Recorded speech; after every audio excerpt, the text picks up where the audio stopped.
In the summer of 1914, the world teetered on the brink of disaster.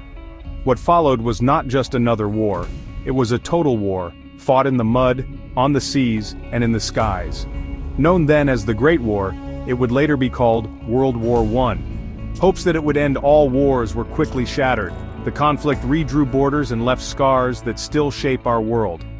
Before 1914, Europe was dominated by powerful empires: Britain, Germany, Austria-Hungary, and Russia.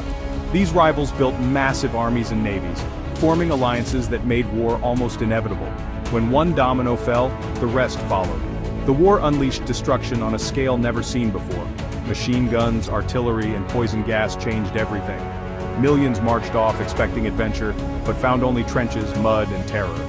The war shattered old ideas, destroyed empires, and set the stage for even greater conflicts. It accelerated technology, changed societies, and gave women new roles. Movements for independence gained momentum across the globe. Understanding World War I is key to understanding the modern world. It's a story of tragedy, courage, and transformation. The legacy of that war still echoes in our lives today. We must never forget the lessons it taught us. The war's beginning can be traced to a single event. On June 28, 1914, Archduke Franz Ferdinand, heir to the Austro-Hungarian throne, was assassinated in Sarajevo by Gavrilo Princip, a Serbian nationalist. This act set off a chain reaction. Austria-Hungary blamed Serbia and issued harsh demands expecting rejection. Serbia turned to Russia for support. Austria-Hungary relied on Germany. Germany's blank check of support emboldened Austria-Hungary. The alliance system kicked in. Austria-Hungary declared war on Serbia. Russia mobilized to defend Serbia. Germany declared war on Russia, then on Russia's ally, France. To reach France, Germany invaded neutral Belgium, violating treaties. Britain demanded Germany withdraw. Germany refused. On August 4, 1914, Britain declared war on Germany. In weeks, a regional crisis became a European, and soon, a global war. The dominoes had fallen and the world was plunged into chaos. What began as a local assassination spiraled into a conflict involving all the great powers. The machinery of alliances made peace impossible. The world would never be the same. The first shots in Sarajevo echoed across continents. The war had begun. The world watched in disbelief, and then, the fighting spread. Soldiers expected a quick victory but instead faced the horrors of trench warfare.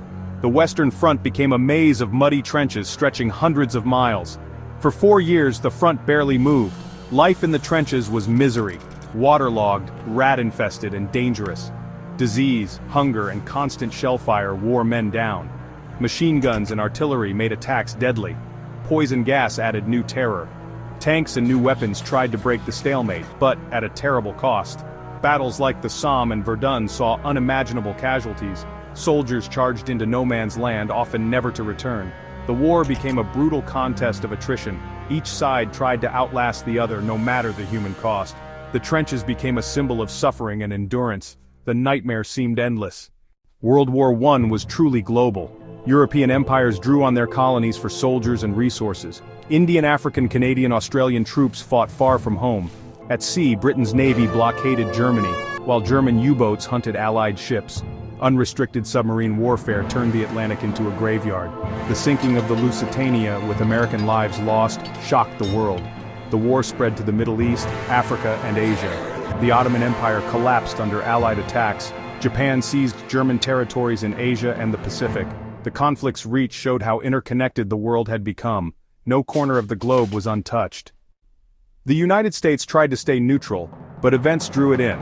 German U-boats resumed unrestricted attacks, threatening American lives and trade. The Zimmermann telegram, proposing a German-Mexican alliance against the U.S., outraged Americans. President Wilson asked Congress to declare war in April 1917, vowing to make the world safe for democracy. American troops, the Doughboys, began arriving in Europe. Their fresh strength boosted exhausted Allied armies. The balance of power shifted. America's entry signaled a turning point. The war was no longer just Europe's fight. The world's greatest industrial power was now involved. The endgame had begun. By 1918, the Central Powers were collapsing. Germany launched a last desperate offensive, but Allied and American forces pushed them back. Starvation, revolution, and mutiny swept through Germany and its allies. The Kaiser abdicated, a new government sought peace. On November 11, 1918, the guns fell silent. The war was over, but the cost was staggering. Millions dead, empires shattered, and Europe in ruins. The world mourned a lost generation. Leaders gathered in Paris to shape a new order. The challenge: how to build peace from devastation. The old world was gone. The future was uncertain. The scars of war ran deep. The search for lasting peace had just begun. In 1919, the Treaty of Versailles imposed harsh terms on Germany. Germany was blamed for the war, forced to pay reparations, and stripped of territory. The treaty's severity bred resentment and instability. New countries emerged from fallen empires, but borders ignored ethnic realities, sowing future conflict. The League of Nations was created to keep peace, but proved too weak. The war's end brought hope, but also planted seeds for World War II. Economic turmoil and political anger fueled extremism. Within 20 years, the world would face an even greater catastrophe. The legacy of World War I is a warning. War's scars last for generations. The quest for peace is never finished.